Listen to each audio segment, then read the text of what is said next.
How are you guys doing? Today is Friday, February 26, 2021, out here in this quarantine. I'm James Sims, and for this episode of The Elite, I'm going to review the Elite performances and matchups from yesterday, Thursday, February 25th, and of course, I'm going to preview everything that goes on today as we navigate through the world of sports one day at a time. Starting with the NBA with last night's primetime performances, the first one was in Philadelphia as the Eastern Conference leading Philadelphia 76ers hosted Luka Doncic and the Dallas Mavericks. In this matchup, the Philadelphia 76ers would beat the Mavericks 111-97, especially after outscoring the Dallas Mavericks by 15 in the second quarter. The only quarter in which there was really that big of a difference that would shift the outcome of this game. For the Dallas Mavericks in this competition, their leading scorer would be their elite starting point guard, Luka Doncic. Of course, all-star starter this year. He would go on to finish with 19 points, 3 rebounds, 4 assists, and 3 blocks, as well as 7 turnovers in 29 minutes, as he shot 6 for 13 from the field, 3 for 6 from 3, and 4 for 6 from the free throw line. And for the Philadelphia 76ers, their elite starting point guard, Ben Simmons, would finish with 15 points, 3 rebounds, 7 assists, and 2 steals in 32 minutes, as he shot 6 for 11 from the field and 3 for 5 from the free throw line. And the leading scorer for the Philadelphia 76ers in this matchup, and for the game for that matter, would be the Sixers' elite starting center, Joel Embiid, who was also named an Eastern Conference All-Star starter. In this game, he would finish with 23 points, 9 rebounds, 4 assists, and 2 steals in 28 minutes, as he shot 5 for 20 from the field, 2 for 5 from 3, and 11 for 12 from the free throw line. With this win, the Philadelphia 76ers are 22-11. They have the best record in the Eastern Conference, as they are still half a game ahead of the second place Brooklyn Nets with this win. For the 76ers, they are 6-4, or they've won 6 of their last 10 games, and they're now on a 2-game winning streak. With this loss, the Dallas Mavericks are now 15-16, as they have the 10th best record in the Western Conference, as they are a game and a half out of the playoff picture. They have won 7 of their last 10 games. This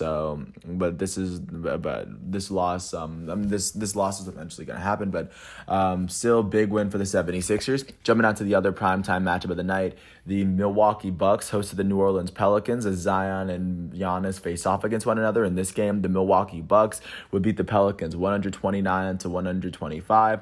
After a pretty back and forth game, it would come down to the very end.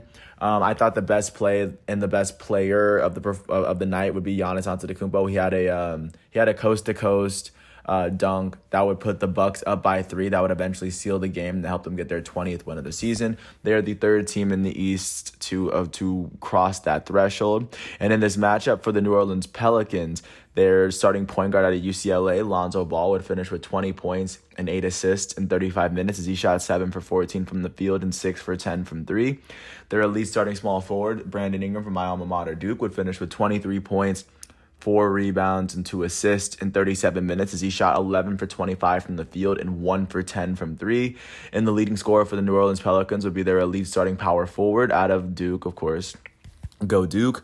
Zion Williamson would finish with 34 points, 8 rebounds, and 6 assists, as well as 5 turnovers in 37 minutes, as he shot 15 for 26 from the field and 4 for 5 from the free throw line.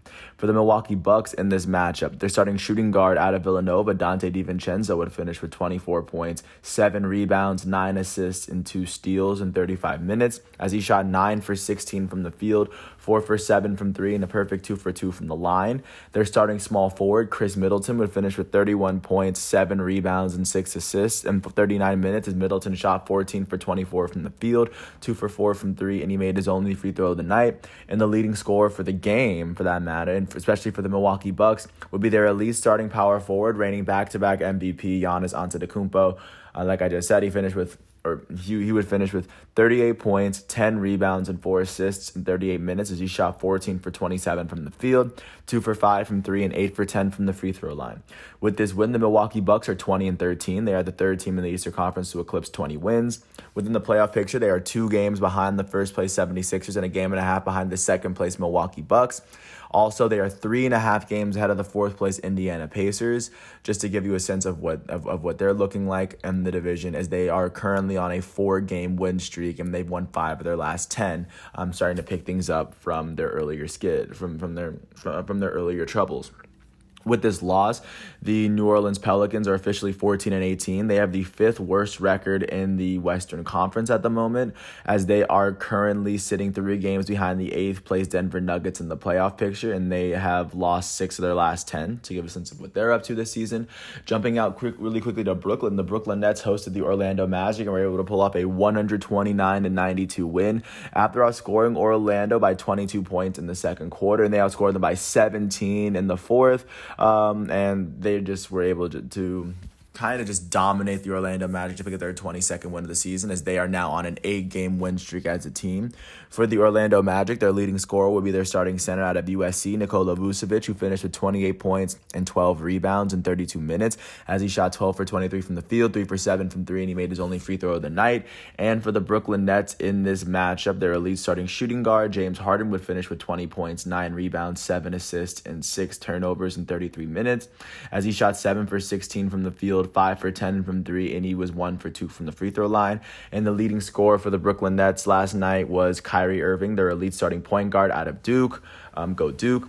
As the All-Star would finish with 27 points, 5 rebounds, 9 assists, and 2 steals in 30 minutes, as he shot 11 for 18 from the field, 1 for 6 from 3, and 4 for 5 from the free throw line. With this win, the Brooklyn Nets are currently 22-12. They have the second best record in the Eastern Conference with this 8-game win streak, as they are half a game behind the first place Philadelphia 76ers, as they are inching closer and closer as the days go on. And also within the playoff picture, they are a game and a half ahead of the third place Milwaukee Bucks, just to give you a sense of where they stand at the moment. And with this loss, the Orlando Magic are 13-20. They have the third worst record in the Eastern Conference, as they are currently sitting 3 games behind the 8th place Charlotte Hornets and the 7th place Chicago Bulls, for that matter, in the Eastern playoff picture. So that's where the Magic are sitting, as they are 9 full games behind the Philadelphia 76ers, who are sitting in first place. Staying within the city of New York and jumping to Madison Square Garden, the New York Knicks hosted the Sacramento Kings, and the Knicks were able to pull off a 140-121 win after outscoring Sacramento by, what would that be, 15 points in the first half, and they outscored them by 12 in the fourth quarter to pick up their 16th win of the season. For the Sacramento Kings in this matchup, their starting small forward out of UNC, Harrison Barnes, would finish with 22 points, 7 rebounds, 5 assists, and 2 steals in 36 minutes, as he shot 7 for 12 from the field, 3 for 6 from 3, and 5 for 7 from the free throw line.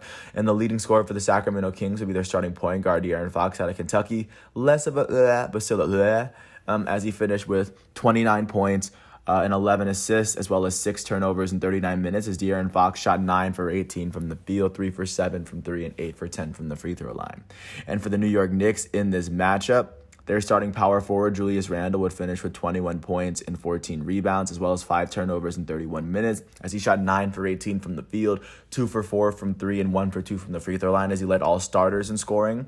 Off the bench, their shooting guard, Alec Burks, would finish with 24 points in 25 minutes, shooting 8 for 12 from the field and 5 for 8 from 3, and a perfect 3 for 3 from the line. And the leading scorer for the New York Knicks will come off the bench as their shooting guard out of Kentucky, Emmanuel Quickley, would finish with 25 points and 2 steals in 20 minutes, as he shot 5 for 10 from the field, 3 for 6 from 3, and a perfect 12 for 12 from the line. With this win, the New York Knicks are now 16-17, which is the 6th best record in the Eastern Conference, or tied with the Raptors for the 5th best record in the Eastern Conference. As in the playoff picture, the Raptors, the Bulls, and the Hornets, the East 5 through 8 seed, are all sitting half a game behind the 4th place Indiana Pacers, and they are currently sitting half a game ahead of the 9th place Boston Celtics that are on the outside looking in, just to give a sense of where the Knicks sat and why it's important for them to win this game. And with this loss, the Sacramento Kings are now 12-20, as they have the third worst record in the Western Conference, as they and the Houston Rockets are currently sitting 5 games out of the playoff picture behind the 8th place Denver Nuggets.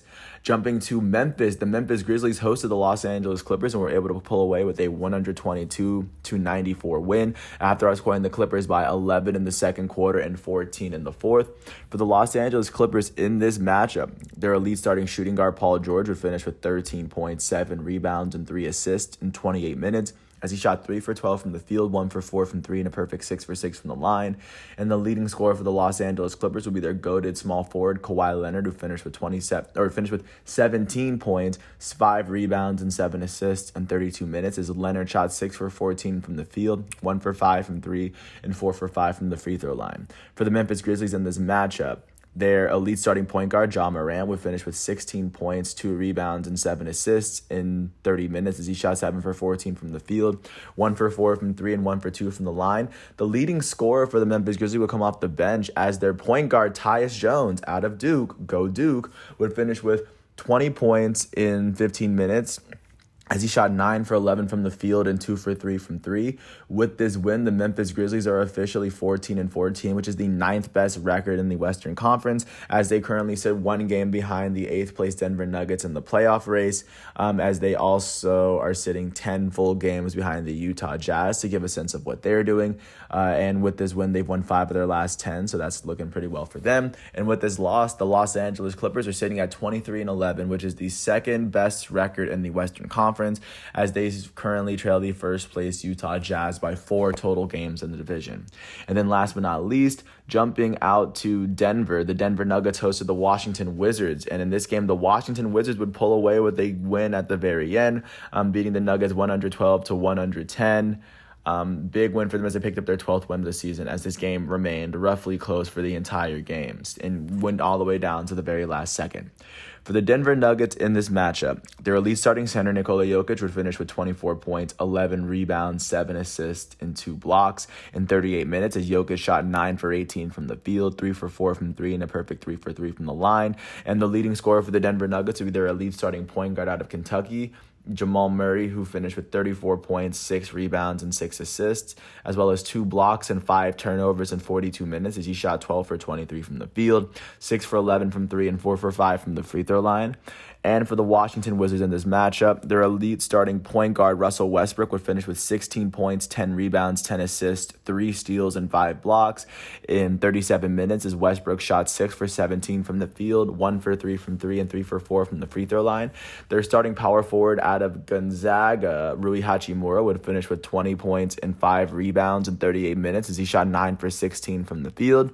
And the leading scorer for the Washington Wizards would be their elite starting shooting guard, Bradley Beal, out of Florida, who finished with 33 points, 4 rebounds, and 4 assists in 36 minutes as he shot 10 for 19 from the field, 2 for 5 from 3, and a perfect 11 for 11 from the free throw line. With this win, the Washington Wizards are now 12-8, which is the 4th worst record in the Eastern Conference, as they are currently sitting 2.5 games out of the playoff picture in the Eastern Conference, and they currently sit 8.5 games behind the first place 76ers. The Wizards have won 7 of their last 10 games, so of course their current stretch is kind of looking up from where they were before. And with this loss, the Denver Nuggets are now 7-15 with the 8th best record in the Western Conference, as they currently sit 1 game ahead of the 9th place Memphis Grizzlies on the outside looking in, and they are 9 full games behind their division rivals, the Utah Jazz, who they ended up beating in the Western Conference, or the first round of the Western Conference playoffs last year. And just with that should give you a sense of what was going on in the NBA last night. Looking forward to what's going on today, because of course today is Friday. We're entering the weekend. So going off of the primetime matchups at 7:30, the 15-17 Boston Celtics are going to host the 15-15 Indiana Pacers on ESPN, as these two teams are they're both fighting for playoff positioning in the Eastern Conference. And then following that, at 10 o'clock, the defending champs Los Angeles Lakers, without Anthony Davis, are going to host the Portland Trailblazers, who are playing incredibly well. The Portland Trailblazers right now, they've won 6 of their last 10, but they're also on a 3-game losing streak. The Lakers are on a 4-game losing streak, so both teams are looking to snap their streaks. And then outside of those games, outside of the games that are on prime time, at 7:30, the Toronto Raptors are going to host the Houston Rockets in Tampa, Florida. At 8 o'clock, the Oklahoma City Thunder are going to host the Atlanta Hawks. The Detroit Pistons are going to host the Sacramento Kings. The Miami Heat are going to host the Utah Jazz. The Chicago Bulls are going to host the Phoenix Suns, and the Memphis Grizzlies are going to host the Los Angeles Clippers. And then last but not least, at 10 o'clock, the Golden State Warriors are going to host the Charlotte Hornets, as the number 2 pick, James Wiseman, faces off against the number 3 pick, LaMelo Ball, from this most recent 2020 NBA draft. Jumping out to see what's going on with college basketball, just to give a quick little glimpse of what's going on out there, just going down the list in terms of the ranked teams that were involved. First ranked Gonzaga hosted unranked Santa Santa Clara, and Gonzaga was able to come away with the 89-75 win behind Corey Gisbert's 25 points and 7 rebounds. With this win, first-ranked Gonzaga is 23-0 as they are 14-0 in the WCC. With this loss, unranked Santa Clara is 10-7 as they are 4-5 within their conference. Third-ranked Michigan hosted ninth-ranked Iowa, and in this game, Franz Wagner would lead the way for Michigan, scoring with 21 points to help Michigan win 79-57, especially after outscoring Iowa by 19 in the second half. With this win, third-ranked Michigan is 17-1 as they are 12-1 in the Big Ten. With this loss, ninth-ranked Iowa is 17-7 as they are 11-6 in the Big Ten. Fourth-ranked Ohio State went to East Lansing to face off against the Michigan State Spartans, and in this game, Michigan State was able to come away with a 71-67 upset to beat a top 5 team in the nation behind Aaron Henry's 18 points. With this win, unranked Michigan State is 13-9 as they are 7-9 in the Big Ten. With this loss, fourth-ranked Ohio State is 18-6 as they are 12-6 in the Big Ten.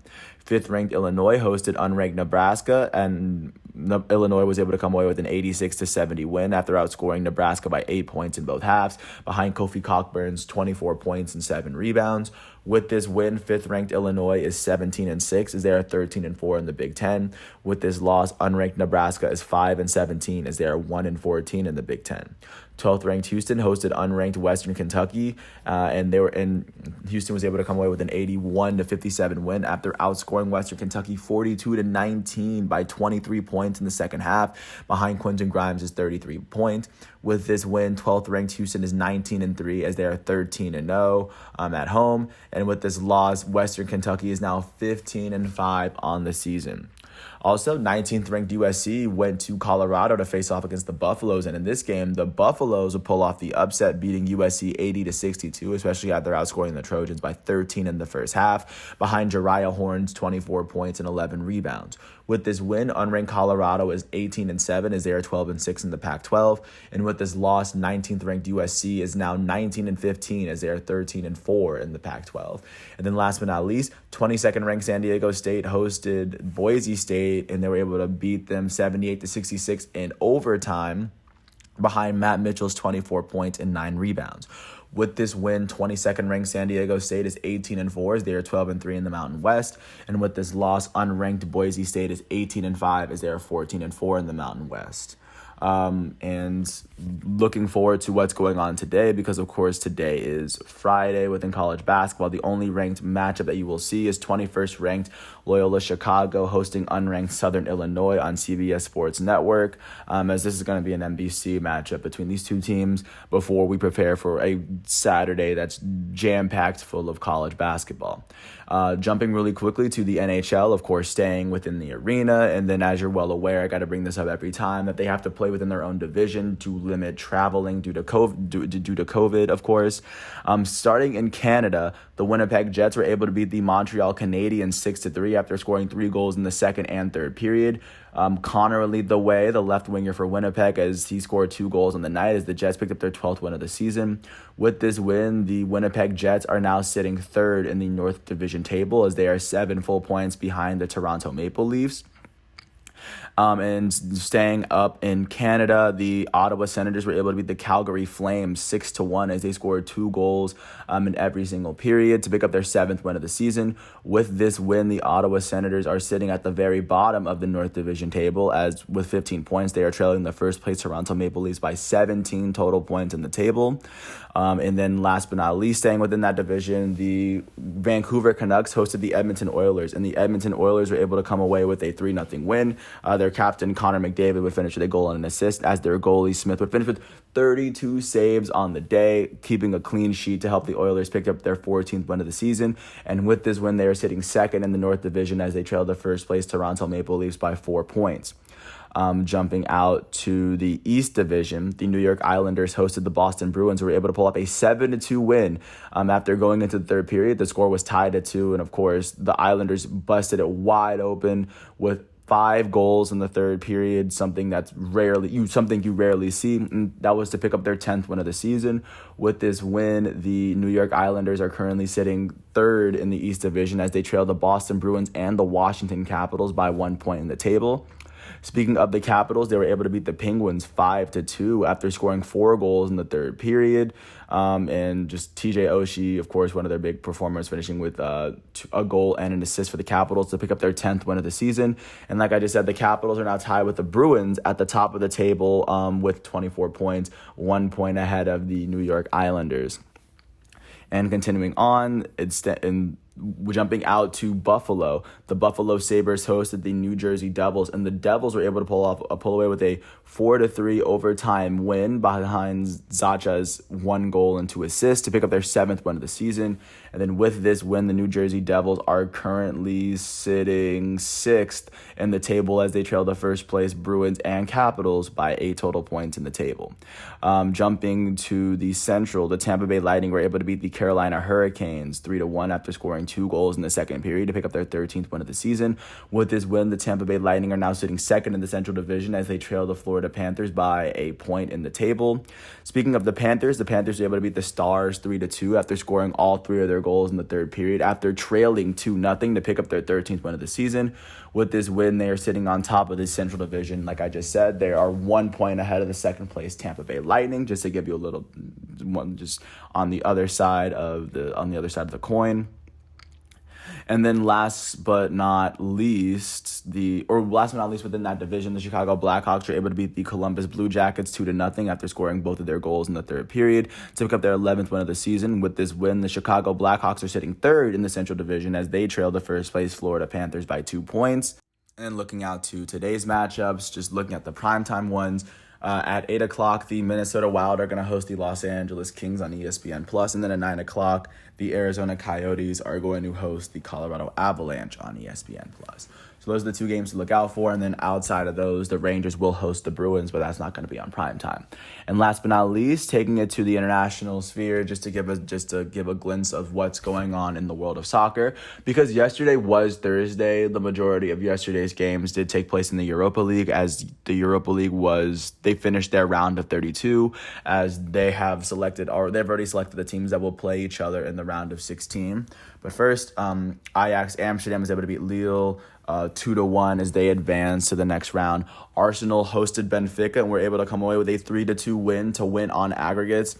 The last goal would come from their elite striker from Gabon, Pierre-Emerick Aubameyang, who scored in the 21st minute. Then Tierney would score in the 67th minute, and then Aubameyang's header in the 87th minute would be what it took to advance Arsenal to the round of 16 within this tournament. AC Milan hosted Red Star Belgrade, and then after drawing at 1-1, AC Milan will advance on away goals as they will go face off in their next matchup against Manchester United. So that's what that's going to be looking like. And speaking of Manchester United, they ended up drawing with Real Sociedad. But they still will advance to the next round because they scored 4 goals in the first leg, so they advanced on a 4-0 aggregate. And then with that said, looking forward to what's going on in today's sphere of soccer. Not much going on. I'd say the biggest game that's going on would be between Werder Bremen and Eintracht Frankfurt in Germany, as Eintracht Frankfurt is looking like a team that's in very good form within Germany as they are chasing the Bundesliga champs. They are sitting 4th in the table, but a win here could, of course, move them into 3rd place and put pressure on RB Leipzig and Bayern München to win their games this week. But with that said, that's everything that's going on for today, for Friday, February 26, 2021, out here in this quarantine. I want to thank everyone for listening to all 24 minutes of this piece. And for my next piece, once all of these exhibitions are done, I will get started on my piece for tomorrow for Saturday, February 27, 2021. So once again, thanks for listening to my piece. I hope all is well, and peace out. I'll catch you tomorrow.